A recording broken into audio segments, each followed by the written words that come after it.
On April 1st, the luxury expedition cruise ship MV Hondius set sail from Argentina toward the icy waters of Antarctica. Today, that vessel is a floating biohazard zone. 3 passengers are dead, several others are in critical condition, and a massive, highly complex international medical evacuation is currently unfolding across multiple continents. Health authorities are scrambling. Agencies across the globe are frantically tracking down dozens of passengers who already disembarked the ship and flew home to countries like the United Kingdom, the Netherlands, and South Africa.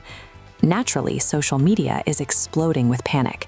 Viral videos are claiming this is a planned depopulation event predicted by The Simpsons, an engineered bioweapon foretold by historical figures like Muammar Gaddafi, or simply the arrival of COVID 2.0. The official response is extreme, but highly targeted. Returning passengers aren't boarding commercial flights with the general public. They are being escorted onto dedicated repatriation planes and forced into strict 45-day quarantines the moment they land. This pathogen carries a staggering fatality rate of up to 50%. Yet infectious disease experts and global health officials insist the general public is completely safe. To understand why, we have to look at the strange biological rules governing this specific virus. Hantaviruses are a family of pathogens that naturally live inside wild rodents like mice, rats, and voles. The animals themselves never get sick. They simply shed the virus continuously in their urine, droppings, and saliva for their entire lives. When humans enter their territory, the danger becomes airborne. If a mouse leaves droppings in a dry, enclosed space like a garage or a shed, any sweeping or vacuuming kicks that dried waste up into the air as microscopic dust. You breathe it in, and the virus enters your lungs. Once inside, it mounts a catastrophic attack on the human body. In the Americas, this leads to hantavirus cardiopulmonary syndrome.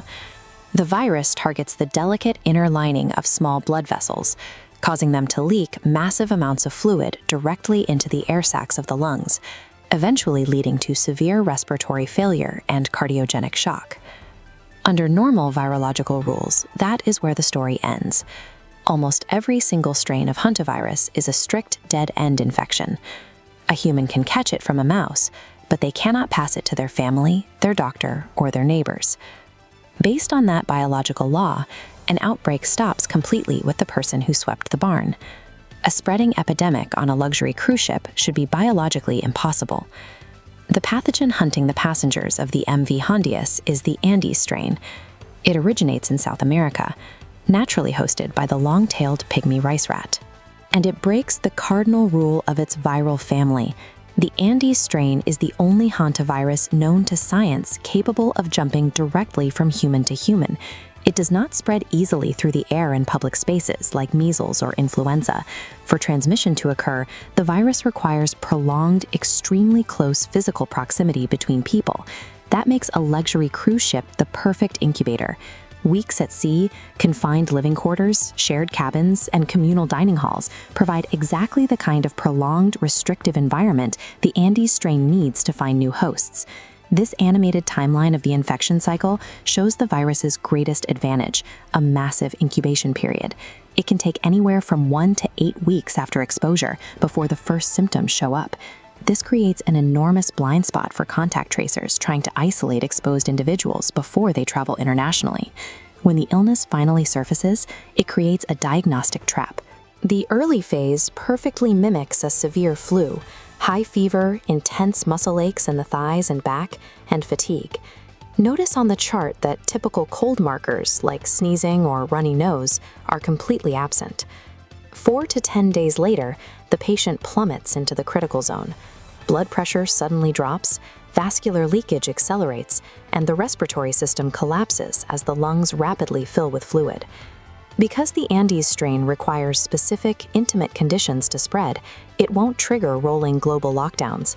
But its ability to hide silently in a patient for over a month before suddenly triggering organ failure makes it a highly lethal, targeted assassin.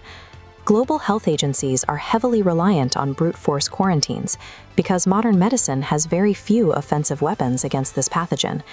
There is currently no approved antiviral drug to stop the infection, and no WHO-approved vaccine for the general public. Medical care is entirely supportive. Doctors must rely on intubation and mechanical ventilators for lung failure or emergency dialysis for kidney collapse, forcefully keeping the patient's body alive while their own immune system tries to clear the infection. This massive medical vulnerability has triggered a sprint in the biotech sector.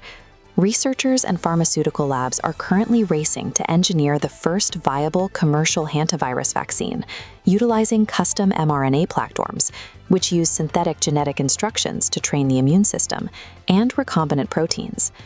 We will likely need those defenses soon, as human development pushes deeper into wild habitats and climate change expands rodent territories. The likelihood of these rare zoonotic spillovers, where an animal virus jumps into a human host, will inevitably increase. Protection right now comes down to practical environmental caution. If you are cleaning out an abandoned barn, a dusty shed, or a woodland cabin, never dry sweep or vacuum.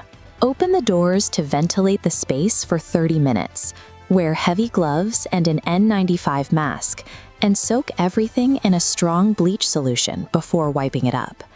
The outbreak on the MV Hondius is a harsh tragedy for the passengers involved, but it is not the prologue to a new airborne pandemic.